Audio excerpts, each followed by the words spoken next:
I didn't know from satsang, didn't know about any of this traditional approaches towards mysticism or anything to do with Hinduism or Buddhism to speak of. But I had heard Ram Dass speak at a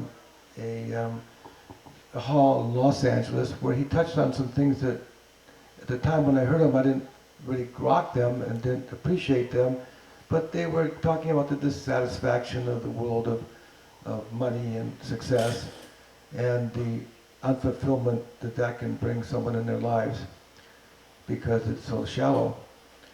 And so in turn, I decided that I was going to quit my practice of law and I was going to seek some kind of other way of thinking about what to do with our lives. There's so many of you are here.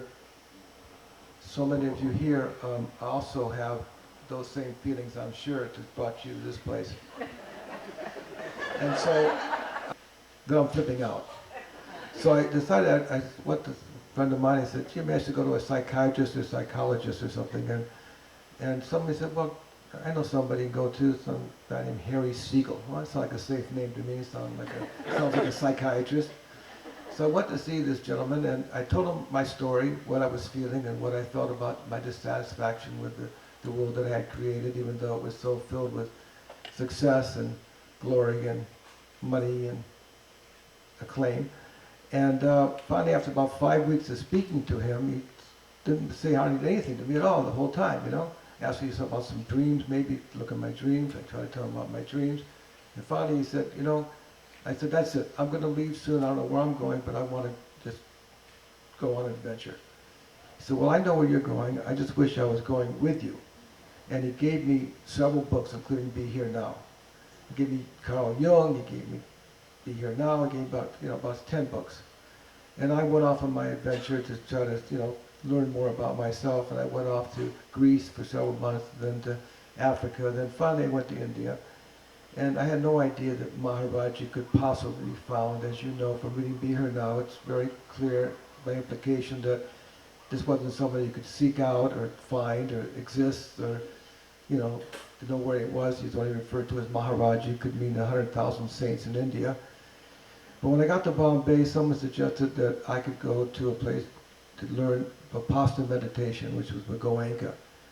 And that's apparently the same teacher that it was involved with Ram Dass at an earlier time. When I went up there, I found out that he had been at that teaching for several sessions of it, what I had heard. And anyway, I don't know how many of you have taken Vipassana. I'm sure many of you have. But if you haven't, it's a very in-depth experience because it's 10 days of silent meditation.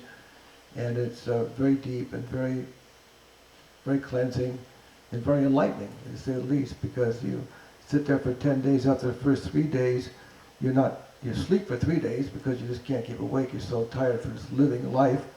But after about 3 or 4 days, you can't sleep any longer, so then you're awake all the time. And so you're stuck in this meditation retreat where you really can't do anything but meditate, and you can't get out of your body, you can't make new activity, you can't talk to anybody, you can't read anything. And so you're forced inside of yourself. And it's a tremendous experience. And after I left that retreat, I felt very empowered and very enlightened. And while I was there, I gave Goenka Be Here Now. I showed it to him.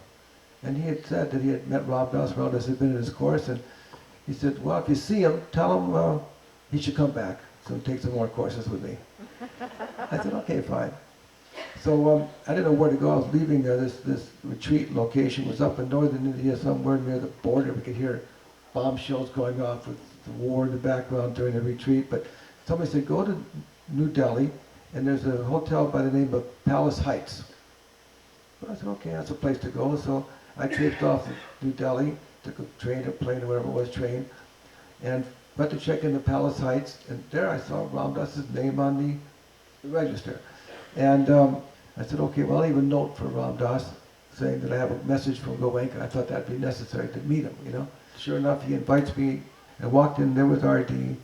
sitting behind a puja table, and he was a picture of the enlightened spirit. Beautiful white clothing, beautiful long beard, everything you could imagine. And he in turn was very kind to me, very generous, asked me the message from Goenka. and then asked me what I was doing there, and I gave him my story. And he says, well, I said, what are you going to do now? He says to me, and I said, well, I think I'm at the end of my trip. I met you. I said, about as inspiring as I thought I could ever be. I would rather be here now over and over again. I knew it by heart. I thought this is the end of it. And so Ram Dass said to me, well, whatever you see in me is nothing. It's what it comes from is the Guru. And he said, you're lucky, Maharaji. It's about 30 miles from here right now in Vrindavan. And I'll take you there tomorrow. I'm going there tomorrow. I'll take you tomorrow. I said, oh, wonderful. He said, no, maybe not. You better go right now because it might not be there tomorrow. So I jumped in a taxi, went down to Vrindavan, and I walked into the gate where Maharaji has his ashram. And of course, don't forget, I just got off the plane. I'd only been in India maybe at that time, 3 weeks maybe.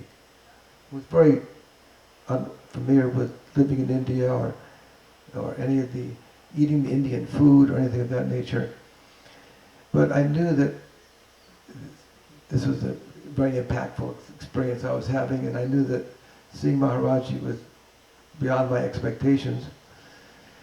So I walked up to his pocket before he came out, and on his pocket was one of his many blankets that you see and be here now, and that seemed so familiar to me and so wonderful to see this blanket there on that tucket.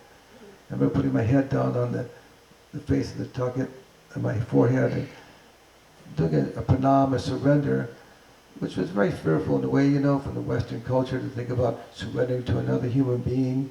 It's very, it's not my tradition by far. We don't worship idols or surrender to others, and that all seemed very foreign to me and frightening. But I did it in a way that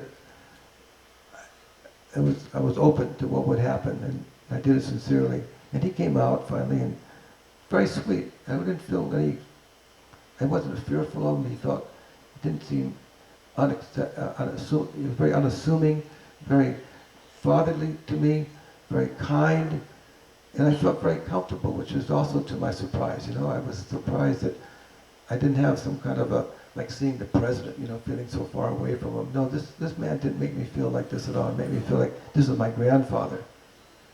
And he was just very light, asked me a few questions and patted me on the head and basically told me to go stay with the other satsang. And part of my story, I won't get any further into it too much about my experiences with Maharaji, but I will say it's a satsang that it was also part of the miracle. Because here was a family that accepted me immediately. I could relate to them. They were my kind of people.